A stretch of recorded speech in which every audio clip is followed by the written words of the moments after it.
Lights.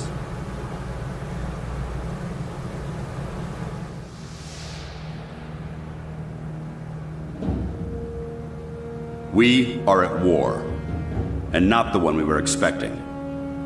Groom range, 2100 hours. Survivors, 6.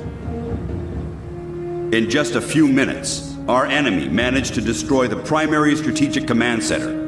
By 2130, Strategic Command itself ceased to exist. Our combined military forces have been routed. The comms have gone dark. The red phone will not be ringing. And that is why, as of now, I, Myron Falk, am assuming command of what's left of our nation's defenses.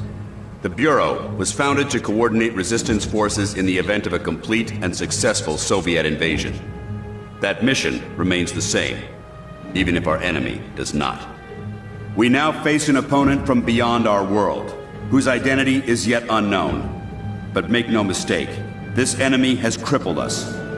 They have technology decades beyond what we possess. We must make it our own. Their weapons will become our weapons, and when they do, we shall annihilate them. I give you new orders. Survive, adapt, win. Welcome to XCOM.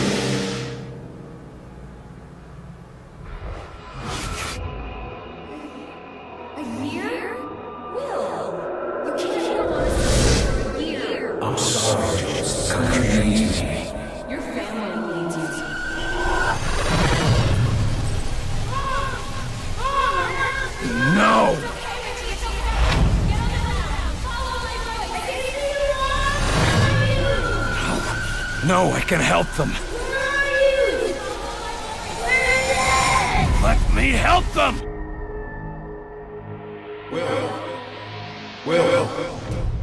Will. Carter. Hey, Will, wake up. What? Jesus, Carter. How is it you look worse than before you went to sleep? I'm fine. And you yelling for me to wake up doesn't help. I wasn't the one yelling. I haven't slept more than a couple hours in years. Yeah, well, I wouldn't worry about it. Like I said, this is our office and our bunks. Maybe someday they'll get the barracks up and running. No, I mean, I barely sleep at all. Well, can't say I blame you. Not after the morning you had. Anyway, Falk's looking for you. Wants you in his office. ASAP, as always. The old man say what he wanted with me? Ha! Guess you don't know him all that well yet. The director doesn't tell anyone anything he doesn't think they need to know. Well, I guess you can't really hold knocking off for a few against me, seeing as how we seem to be in our office and our quarters. Yeah, I guess some parts of the emergency plan leave something to be desired. Ah well, it'll be just like college, right? Yeah, except I stayed in Mrs. Hawthorne's boarding house back in Terre Haute. Had my own bathroom and everything. Wow, ain't you fancy? Were you saying something about that radio? Oh yeah. Cheap thing normally just pipes in the company elevator music, but it's been picking up some weird signal. Damned if I know what it is. Don't we have more important issues to deal with? Sure, that's why I haven't bothered with it. But if someone on the outside is able to broadcast through that jamming signal, well, it could be important. Who would know more about this? Check with Operator Chelsky. She's information officer for the Bureau. Keeps track of communications, arranges contacts, manages what the public hears. The whole deal. I'd better go see what the old man wants. See you later, Will.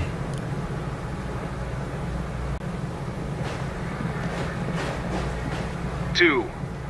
Message repeats. 250. Better make a note of this and talk to one of the radio operators. 9. You probably ought to run that by Operator Chelsky across the hall. Repeats. Might be important. 250. November 892.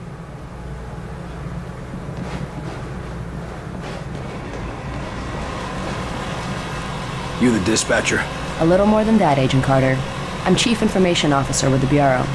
Information officer, what does that mean? I oversee the dispatchers, but in addition to that, I also manage our public communications and keep our profile low.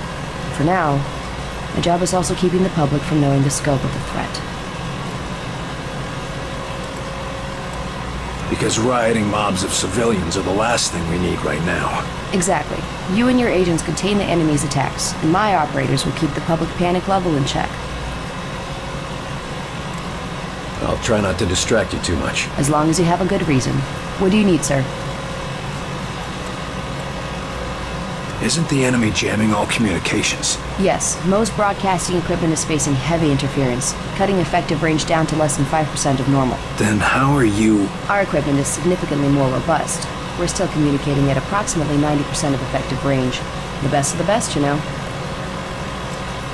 What does the population know? They're worried about the communications blackout, but our operatives in the major cities are keeping them in line. Keeping them in line? You make it sound like they've declared martial law. Nothing as heavy-handed as that, just a series of emergency preparedness tests. They'll be tense, but orderly. Radio's been playing a strange broadcast. Any idea what it means? I heard. It's probably an automated weather station nearby, but I suppose it might be instructions for picking up a weaker signal. A clever broadcaster could bypass the worst of the jamming that way. It could be survivors. We could bring them in. It's worth checking out. I'll have Operator Hughes run the radio while you give us the data. First set the range to...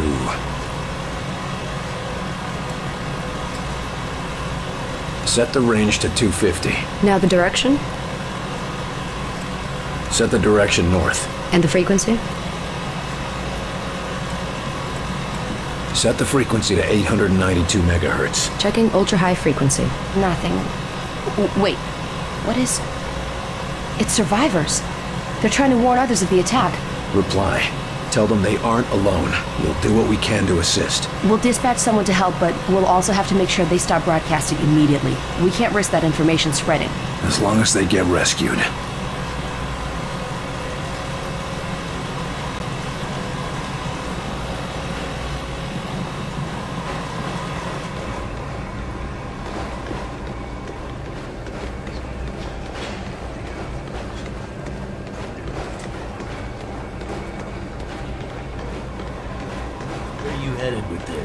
Just running it over to the armory. I wasn't told about any deliveries. In case you haven't noticed, things are a little hectic around here right now. There's a war on. Sorry, Doc, but we're gonna have to hold you here while we check this with Central. Central? Are you kidding me? Oh, that's right. I forgot. None of you people can think for yourselves. Watch yourself, Doc. Lighthouse, point one. Point one, go for Lighthouse. Hey, I got one of the white coats here with a hazmat delivery for the QM. Says he had it scheduled, but I don't have any transfers on my dock. Stand by. I'll check the logs. I really don't have time for this. We don't have time for this. Every moment is vital to our success. Sorry, Doc. We got orders.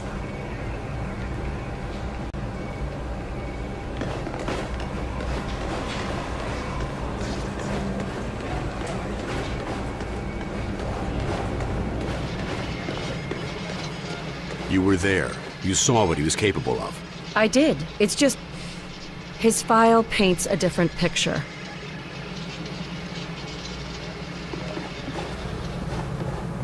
Okay, agents, let's begin. We going on another wild goose chase, Director? Not this time, agents, because I brought in an expert agent who I expect to turn the tide. Allow me to introduce your new senior agent, Miss Angela Weaver. Agent Weaver, please begin. Good evening, agents. Now, we have reason to believe our target is... Is this some kind of joke? I assure you, I do not joke about potential infiltrate... Come on, miss. Get back to reception and leave the real work to us, okay? Agent Percy, watch your tone. Director, how many concrete cases of the Outsiders have your agents uncovered to this date? That would be 0. And how many have I uncovered in my own investigations? 2 confirmed, 1 pending. Thank you, Director. If I may continue... Listen up, Agent Percy. Maybe you'll learn how to do your job. Yes, sir. Now, we have reason to believe an infiltrator has compromised military command.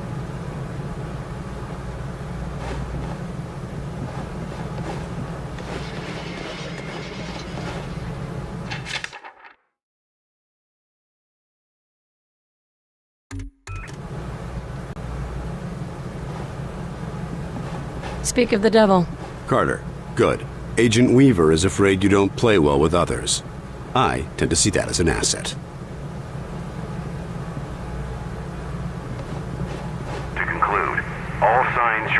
to systemic interference that cannot be explained by known enemies. Come over here, Carter. I'd like a word. Falk, but I'm not sure what you're suggesting. These activities aren't from the Reds. They aren't from any known source on Earth, so we must examine alternative sources. You mean to say aliens? It's more likely than you think. We cannot afford to be caught off guard. Oh, okay, Myron. I think you've been working too hard. Take a little time off, maybe a vacation and... No, listen, this is too important to ignore. My team has already uncovered a half-dozen potential cases of outside interference. No, you listen. I have a meeting with the generals in 2 days, and I will not have you making a laughing stock out of this department. General Deems is already talking about cutting funding, and if that happens, you and your team will be out. Do you understand? Yes, Director. Perhaps you're right about that vacation. That's more like it. Someplace nice and sunny. Lots of fresh air, like New Mexico.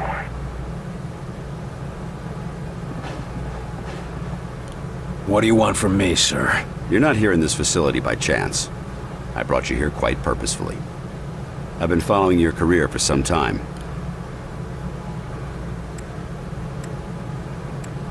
Why me? I've been behind a desk since... well, for a while. Yeah, but you were a hell of an agent before you sat behind that desk. And what's more, I know what put you behind that desk. The brass put me there. Sure, the brass made the call. But it was you who kept yourself there. I don't need another round of psychobabble. I had enough of that from the company's shrinks after the incident. It was an accident, Carter. Beyond your control. Right, yeah. And next you tell me how I can't save everyone. It's too late for that. But you can save some of them. And right now, that might be enough. Right. Well, I'm with you, Falk. If only because, for all we know, this clown show you're running here is all that's left of our nation's defenses. Then that makes you one of the nation's best weapons. What do we know about the enemy? Very little. Before this morning, we only knew of scattered oddities. We weren't even sure if they were connected. Such as? Deposits of the substance called Illyrium were found in various locations across the nation. There were weather oddities. We received and investigated reports of what we called thinnings. Localized instances where the very fabric of reality itself seemed to be warping, then dissolving. And this was kept secret? From whom? The populace? The news would have generated mass panic. No, the circle was kept quite small on this. What is this place? I mean, when aliens from another world aren't attacking our planet. This facility is essentially fulfilling its intended function right now. It was created to respond to a potential invasion on domestic soil. Do all of these people work here? No. Typically, you won't find much more than a skeleton crew here.